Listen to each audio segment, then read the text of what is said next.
And welcome back to Musketeers Made, presented by Fremont Tire. I'm your host, Connor Ryan. And I'm Travis Morgan. And we got a special guest with us today, boys. It's going to be a good one. We got another good one here. Again, turning objection, Your Honor.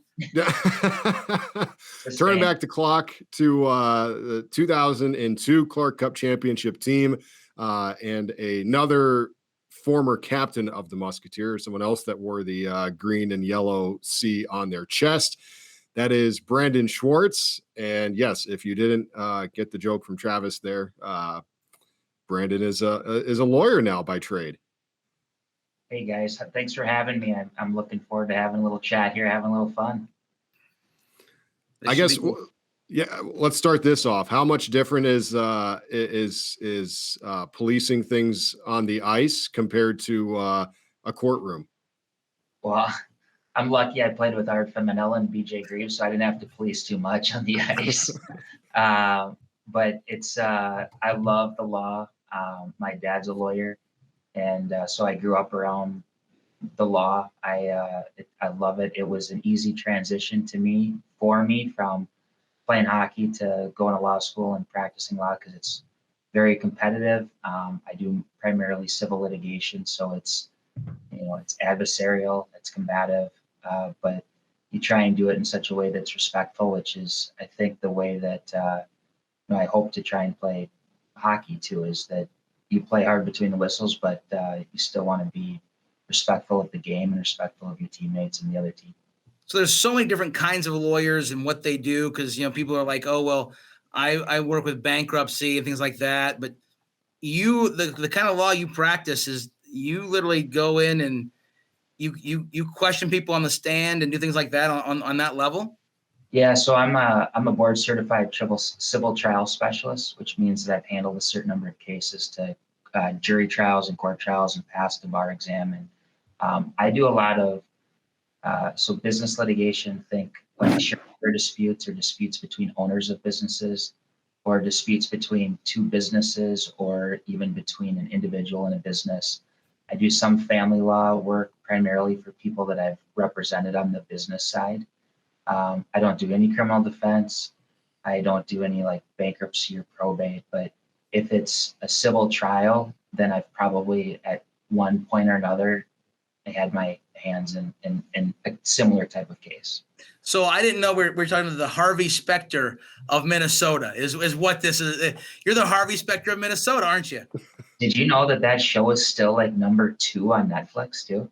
Because it's so good. And so the question I have, then thank gosh that you're here, so you can kind of let us in on it. But like legitimately, how real, how fake is Suits? So there is I've been blessed. I've had offers to go work at big firms, but I love practicing with my dad. We got a great thing. But there is some of that politics that you see in Suits and some of that gamesmanship or game playing within big firms that definitely does exist. And because I have a lot of good friends who have been part of that. And, it does exist. Let's just leave it like that. It does exist. There is a lot of, there can be a lot of that kind of undermining of other people and gossiping and things like that. What's a little bit different is that Harvey Specter's trying all different kinds of cases, right? Mm.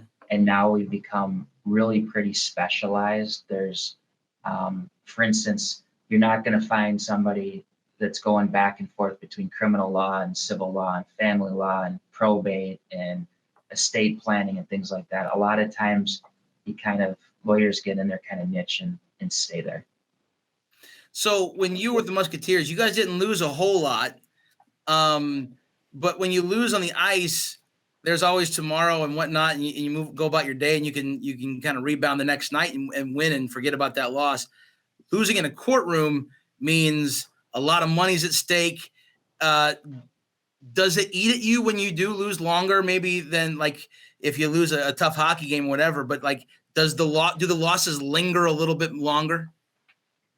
Yeah, I think so. I've always kind of likened it when you're a trial lawyer like I am.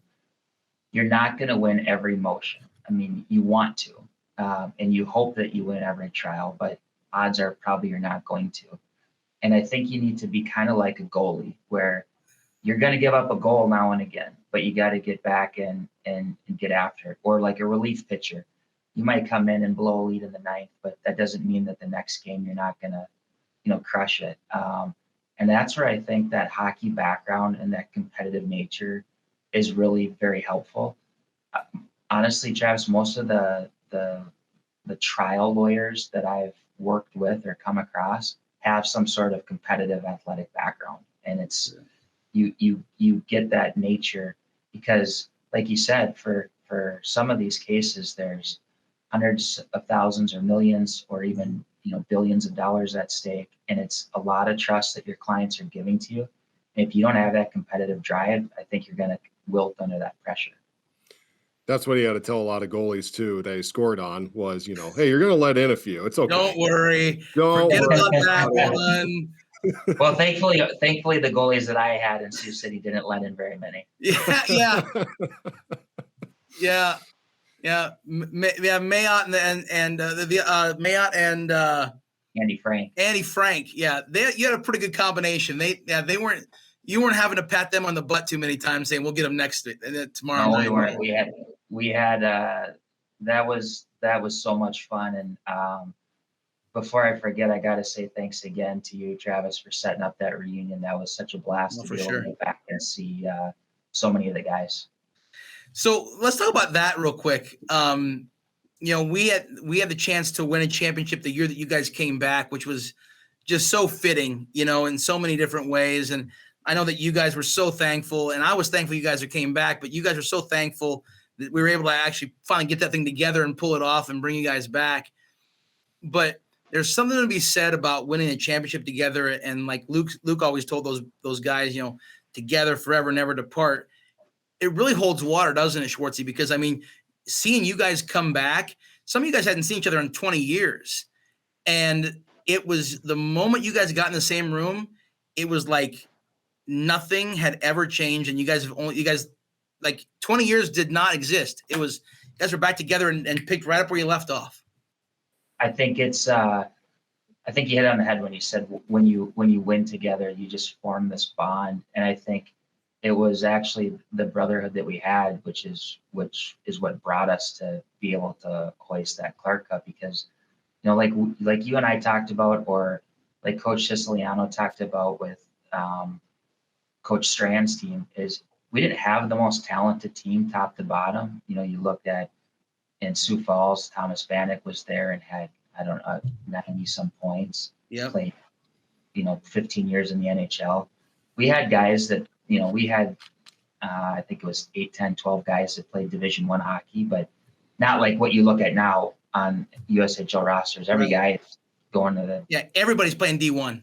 Yeah. But we put it on the line for each other, and it was, you're right, as soon as we got back, it was almost everybody picked up right where we were. Obviously, some guys had grown up a little bit and had a little different maturity level than when we were down there. But it was so fun to be able to connect and tell some of those stories. And now instead of maybe it just trickling and every goal was bar down or end to end, all of a sudden Art had fought every guy on the ring at least twice. The stories always get better. It was fun. The fish story, it keeps getting bigger, and after 20 years, it's a shark at that point. Yeah, it started as a muskie, and now all of a sudden it's a whale. Yeah, yeah. But nobody's going to dispute it. No, I was there. I saw it. Yeah, right. Exactly. That's exactly what he did. That's right. What was the overall message that you wanted to give to that team when you guys came back for the reunion for the 2022 Clark Cup Championship team? What was your message to them? I think we wanted to live in the moment. I think Art said it great when we were talking to the team, and that sometimes, especially at that level, you can get so caught up on what's next and on moving to Division I hockey or the draft or professional hockey. And those are times when you look back playing in the USHL and in Sioux City where you're so carefree and compared to the rest of your life, and that, you got to worry about how you're doing in the classroom or on the ice, but you're not having to worry about a mortgage and kids and things like that. And to really live in the moment and play for each other, I thought that was pretty powerful, and I thought he was spot on with that. And that there was a lot of similarities between where that team was and where our team was in 2002, and that, I think we finished second, third, something like that during the regular season, but we weren't a top team. And at that point, Sioux City was kind of struggling. They were going through trying to find their identity, and I think that they really put it together. And I think, top to bottom, the whole organization did a great job of supporting those guys, from Travis, you guys in the front office, to Coach Strand and the rest of the coaches, and then obviously the leadership group within the locker room. I think really did such a great job of pulling them together so that they were playing their best hockey at the right time. You talked to Coach Strand about that run, and it's pretty incredible because he flat out says when it was right when the 85 team came back and the 2002 team, because you guys came back almost about the exact same time. There was about a couple weeks in between. And he swears by it. Having you guys back, it changed something in our hockey team.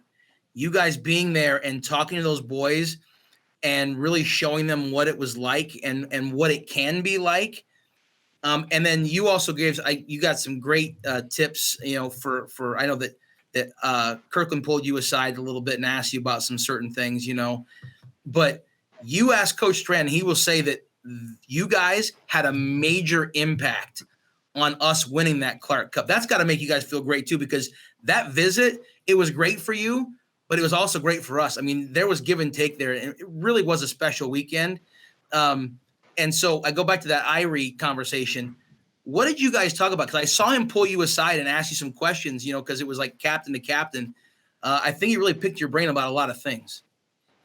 Yeah, we were the first part on Coach Strand, I think that's big of him, although I don't think our team deserves quite as much credit as he's given us. I think he did a great job of, I think he's got a way about him, like a lot of great coaches do, in that he understands that maybe you need to hear different voices at different times to get the most out of a team. And with Kirkland, we went through growing pains.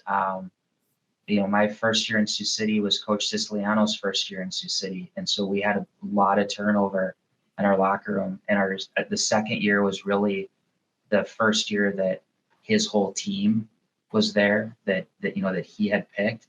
And we went through growing pains of trying to find out, we had young kids on our team. We had some kids that were living away from home for the first time. We're trying to find their place on the team, and letting Kirkland know that sometimes you have to kind of put your foot down and say, this is where we're going, and drag them with you a little bit. And I think he was receptive. He seemed like a great kid from the interactions that we had. And obviously, anybody that leads their team to championship is doing something right. So I think that I'm glad that it resonated with them. But the credit, I think, really goes to the guys in the room and the guys that were actually doing battle.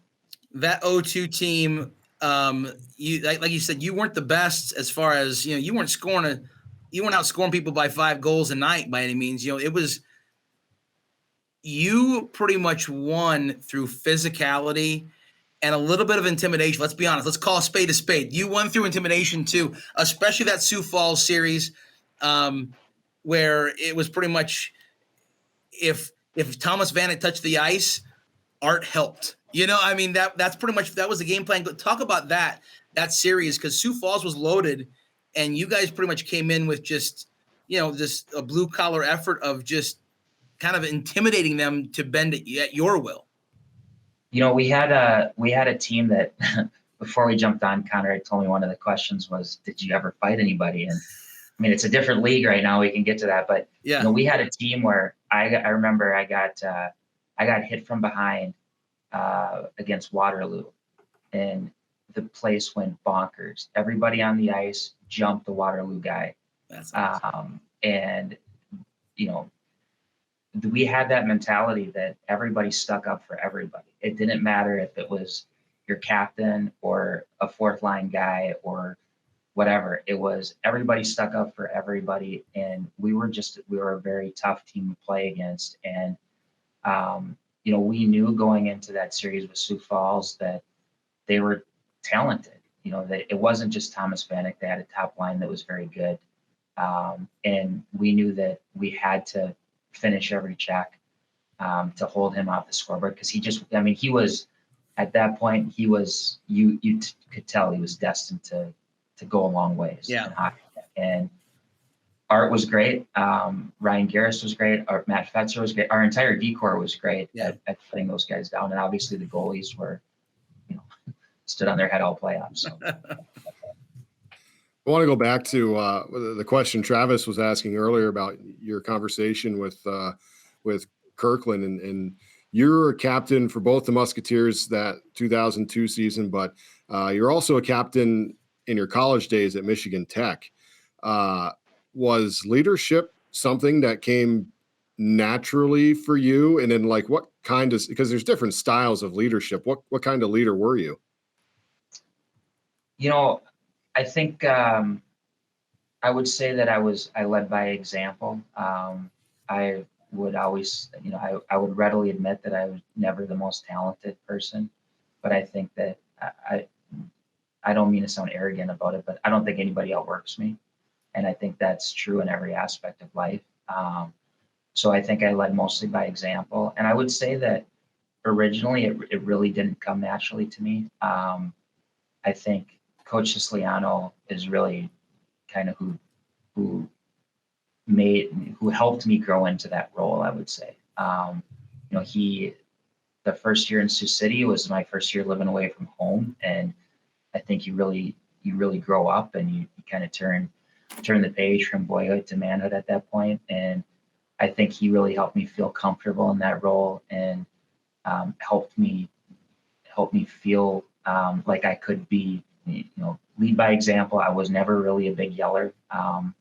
Every now and again you get after it. But that's just not the way I led. I'd rather just lead by example and let my work ethic, you know, kind of do the talking for me. Because you guys were tight knit, but the compete on that team, like you guys were highly competitive, didn't back down from much. I got to think, were there some practices that got a little crazy at times, a little hairy? How many fights did you have in practice that year between guys? Give us a good story about maybe somebody dropping them that you're like, wow, we're biting off more than we can chew here, because Ben Steves fought Ralphie in practice that year that they won it. And after it was over, Ben was like, that was a bad idea. But I'm sure that you guys had some nice Donnybrooks in practice. We had, you know what, I fought Art once, and that was all it took to not do that again. You know, you're a quick learner. Yeah. Well, yeah, that was after trying to fight Matt Green during tryout camp, and that didn't go well either. So I'm not sure I'd say I was a quick learner, but it was, you know, we had you look at even, so Brad Zancanero, right? My line mate, who was 5'6", 5'7". I mean, I'd put that guy up against anybody else. I mean, he's as tough as nails. I think Matt Ciancio, our other line mate, if it wasn't a fight a week in practice, it was every other week, because he had no stop in him. It was, he was going to score, or he was going to break your nose trying to score. And obviously anytime Art's on a team, and you know, he can throw things around. The other person who you know, BJ Greaves, obviously tough as nails. Punches and bunches. He got in his I remember watching him fight during trial camp, and it was like Popeye and Tasmanian devil all mixed up in one. And you're thinking, this guy's, I don't know how his hand's not broken. He's hit this guy's helmet so many times, but there was no stopping him either. It was a lot of fun to be on the same team wearing the same sweater during games, but practices, they got intense too. Okay, you got to tell us about the art fight though with you. Like how did that happen? What went down? It was one of those ones where everybody's a little hyped up in practice, and he hit me, and I took a little bit of exception to it. And then after I got one swing in, I just held on for dear life, and hope that coach would blow the whistle pretty soon. Going back in the day, talk about playing in the old auditorium, because now we have the Tyson Event Center. We had talked a couple of weeks ago to one of your teammates, Jeff Aduno, about it, and he had mentioned that the old audio was kind of perfect for small forwards, just kind of spin around in space and get open. Talk about the advantages, because obviously looking at your point total from 2002 was 65, leading the team. You had a lot of advantages playing in the old auditorium. It was awesome. I'll tell you, the first time I skated there, we went from IBP to the auditorium. The first time we were skating around in practice, I ran into the boards because it catches you by surprise how small it is.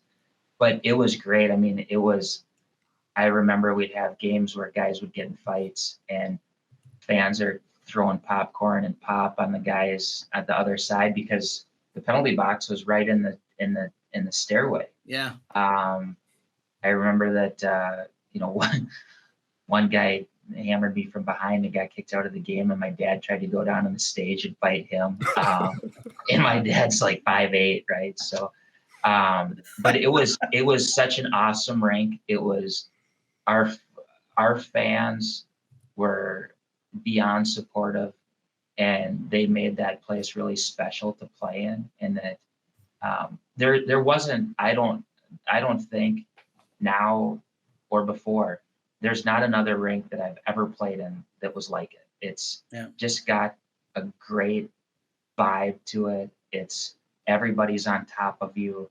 There's no place to hide.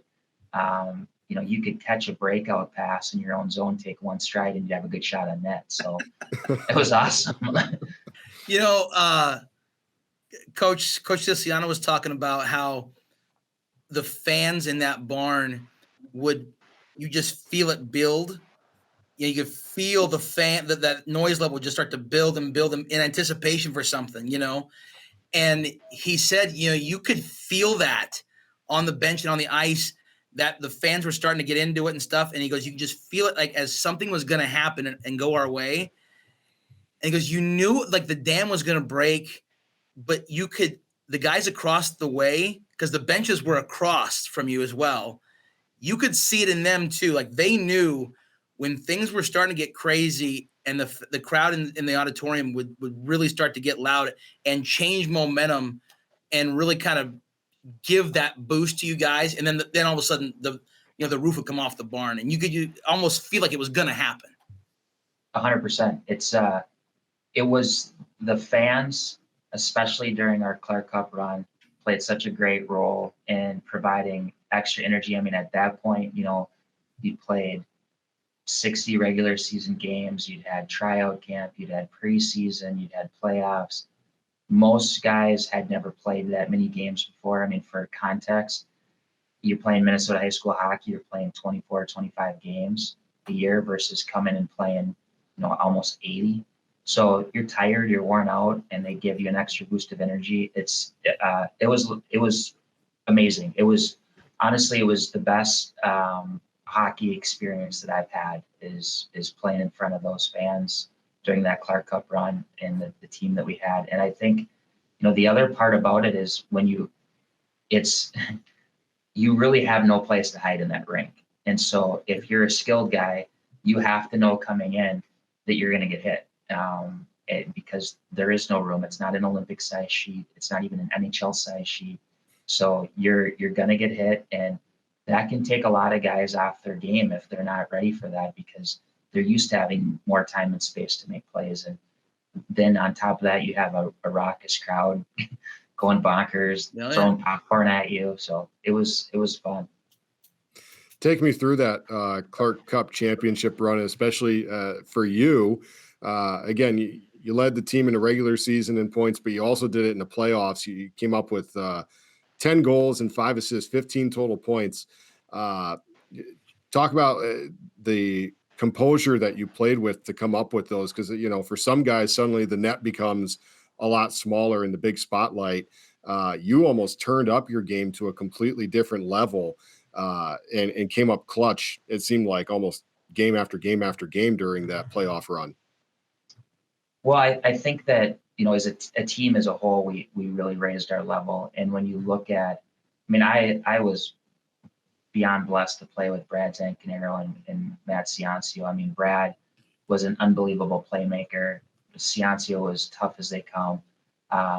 And it was one of those, it really was, everybody escalated their game. And, there was a couple nights against Green Bay where it was essentially everything I threw at the net went in, but I give that all the credit to Brad and Matt and our team, because every night it was somebody did something different.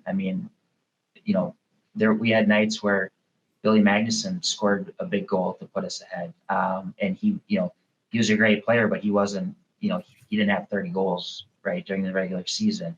But we had every night somebody stepped up and made sure that they were making a play, they were blocking a shot, whatever it was. Brian Garris, the D-man, scored our Clark Cup winning goal. And, I think he might have had just about as many points in the playoffs as he did during the regular season. He was lights out for us in the playoffs. Coach always makes the joke that he wanted to run for mayor after that at Sioux City. So no, he could have won. He could have won. There's no question. I think any of you guys could have won. You had mentioned Ryan Garris, getting the cup clincher. Going into overtime, game 5, again, you're the top scorer for that team. Did it ever cross your mind that, I could be the one to do it? Did you come close? Oh, 100%. I think if anybody would have said that they didn't want to be the guy that scored the Clark Cup winning goal, you wouldn't have wanted them on the ice, right?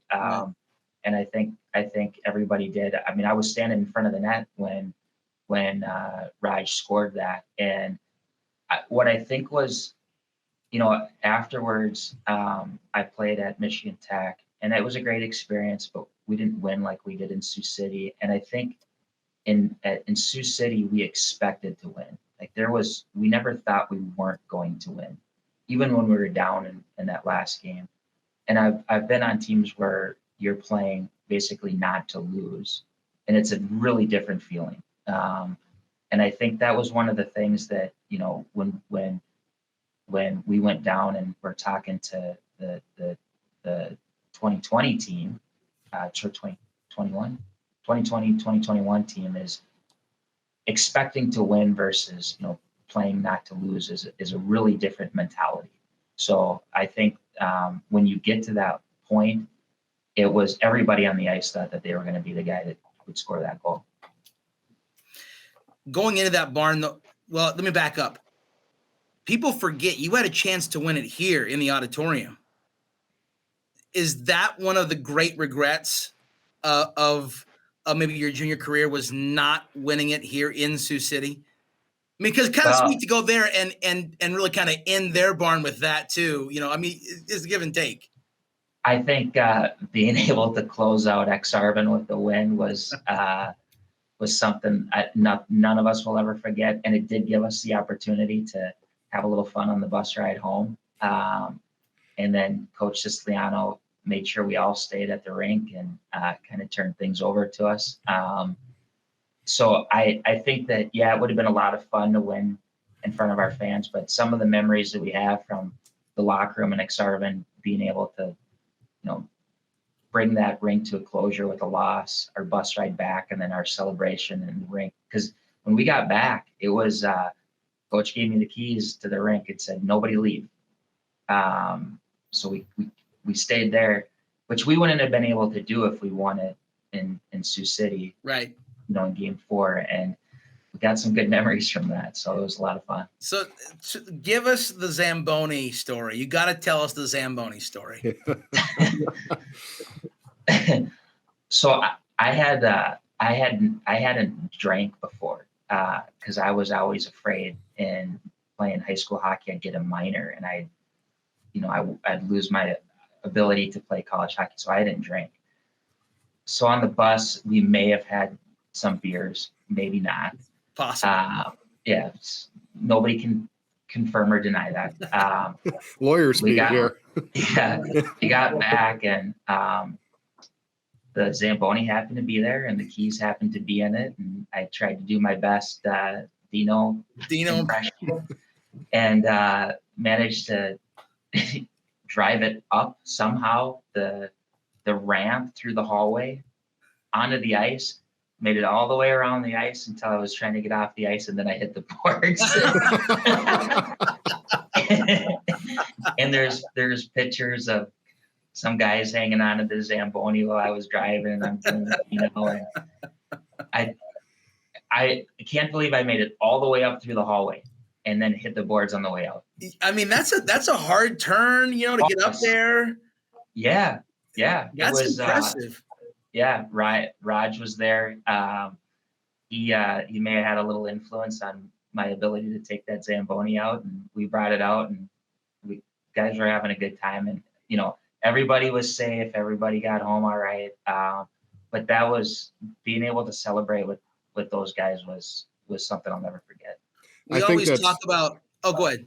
I was just gonna make a comment. I think that's fitting that he began, like he mentioned, his first time in the auditorium. He ran into the boards because they were too fast on him. So he ends his time in the auditorium running the Zamboni into the boards. Yeah. Comes full circle. Nobody can quite do it like Dino. That's true. So, we talk to our guys, the importance of never forgetting where you came from. You got your shot here, always cherish that moment in Sioux City. I know you guys don't get back here as much as you'd like, but, can you talk about what Sioux City not only meant to you, but maybe how much it means to you now when you look back on? I know when you came back, I think you became a little more nostalgic and understood. Maybe the place inside your heart grew a little bit more for Sioux City when you came back. Am I right? Yeah, I think, for me personally, I feel like that was really kind of where I became, turned into a man. Dave Siciliano was like a father figure to me. He was hands down the best coach I've ever had, in that, he had an ability to not only get the best out of you as a player, but help you grow in maturity off the ice and understand that there's life outside of hockey. He made sure that we were either working, going to school, both, whatever it would be. And then I think, with the opportunity, obviously I got a Division I hockey scholarship there, and it paid for my schooling, which I wouldn't have had without Sioux City. I mean, now it's a little different league back then than it was now, but I didn't have scholarship offers coming out of high school. And so if it hadn't been for Sioux City, I wouldn't have had a scholarship to Michigan Tech, and I had a great time at Michigan Tech. I do think that the other thing you really appreciate is the fan support that we had, is that it's different when you're playing, in Sioux City, where absent football and wrestling season, hockey is what, that's it, right? That's the fans rally around the Musketeers. Whereas if you're playing in, for instance, Minneapolis, you have college hockey team, you have a pro hockey team, you're going up to Duluth for the Bulldogs and St. Cloud for the Huskies.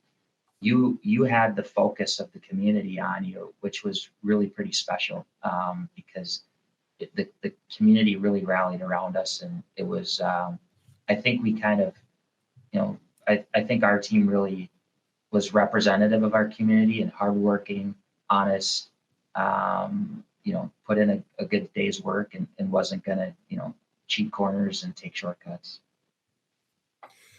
talk about a little bit the difference between both professional hockey and junior hockey. I know they're, a long ways off in terms of a career, but you played over 150 games at the professional level.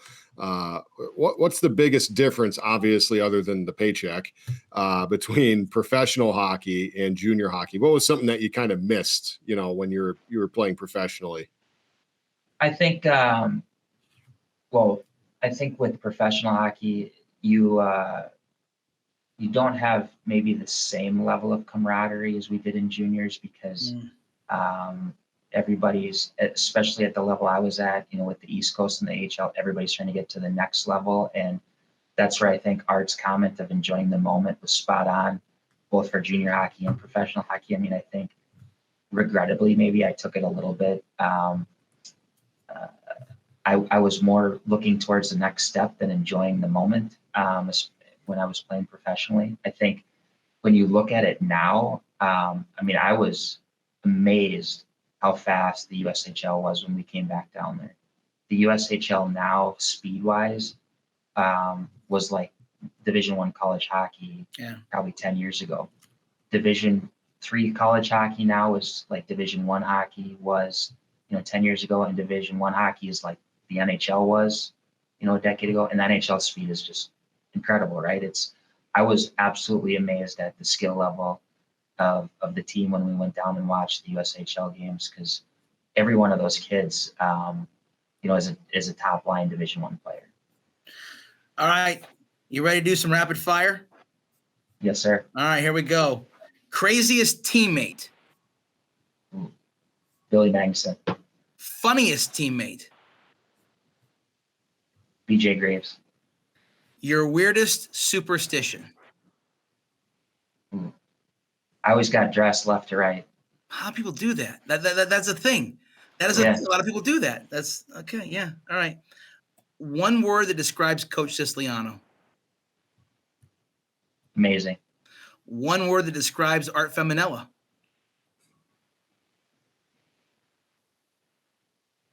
Teammate.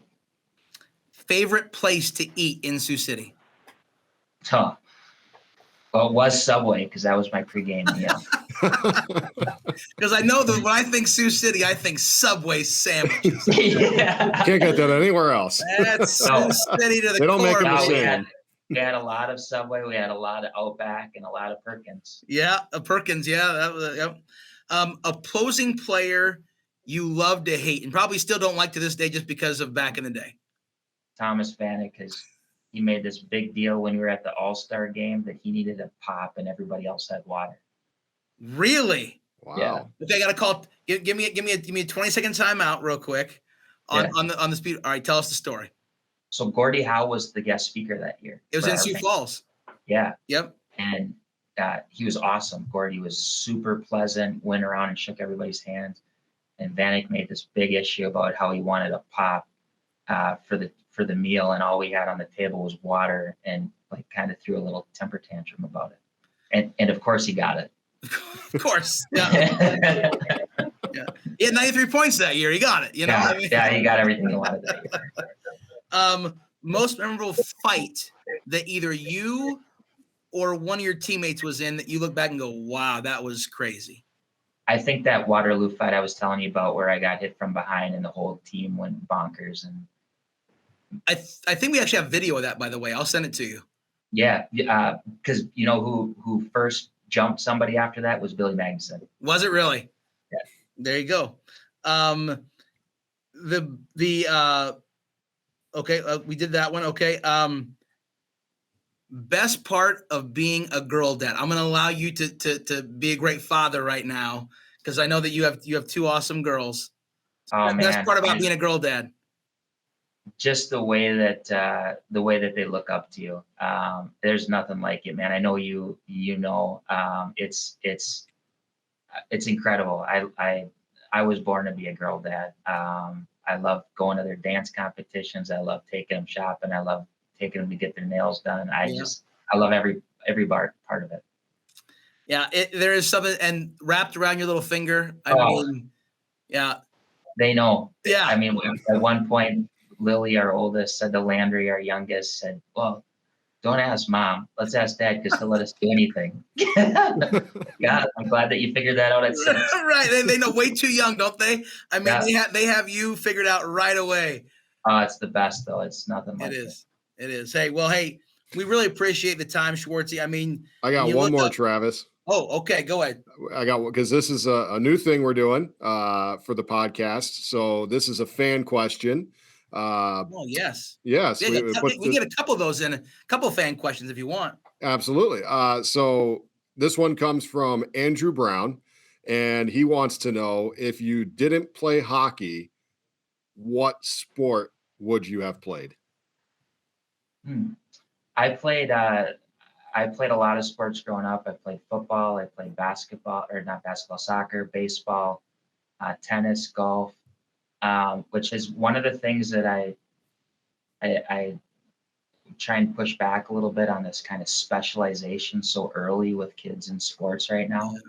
But I think it would have probably been baseball was my number 2 sport. What position did you play? Catcher. Oh, nice.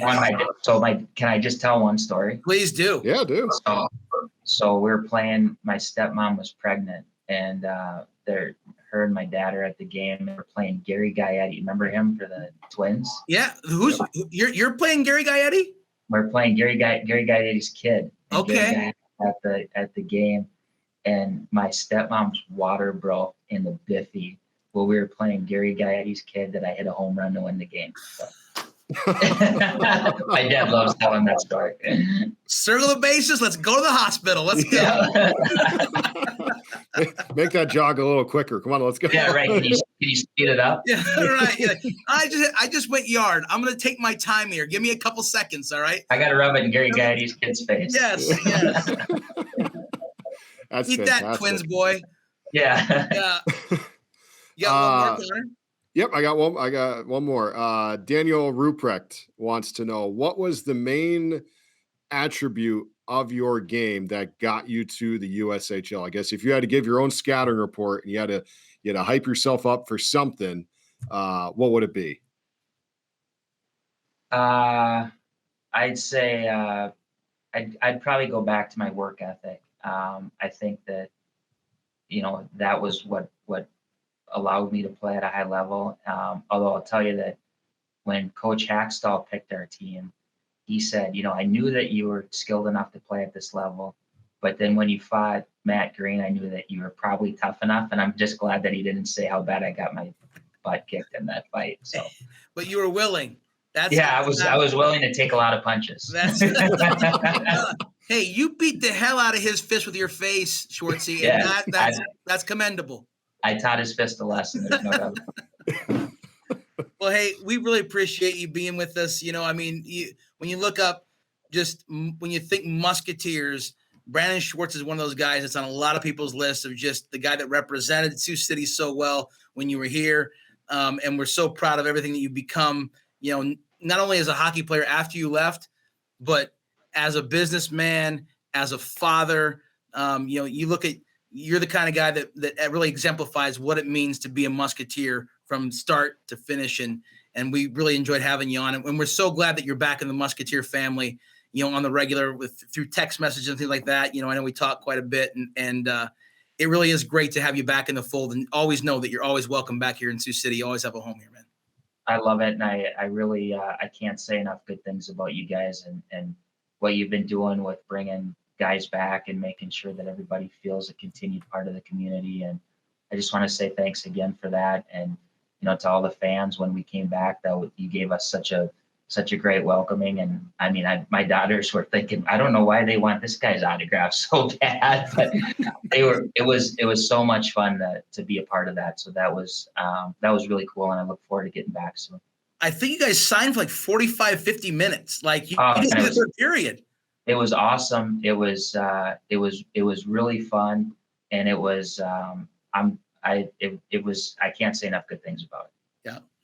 Well, hey, we appreciate you being on the Fremont Tire Musketeer Made Show. And when next week, hard to follow these up, man. Hard to follow these up, Con. I know they're getting harder and harder to follow up. Our task is certainly cut out for us. Yeah, for sure. So Schwartzy, always a pleasure, and we'll talk to you soon. Okay, guys. Thanks a lot. All right. Well, thanks to Brandon Schwartz.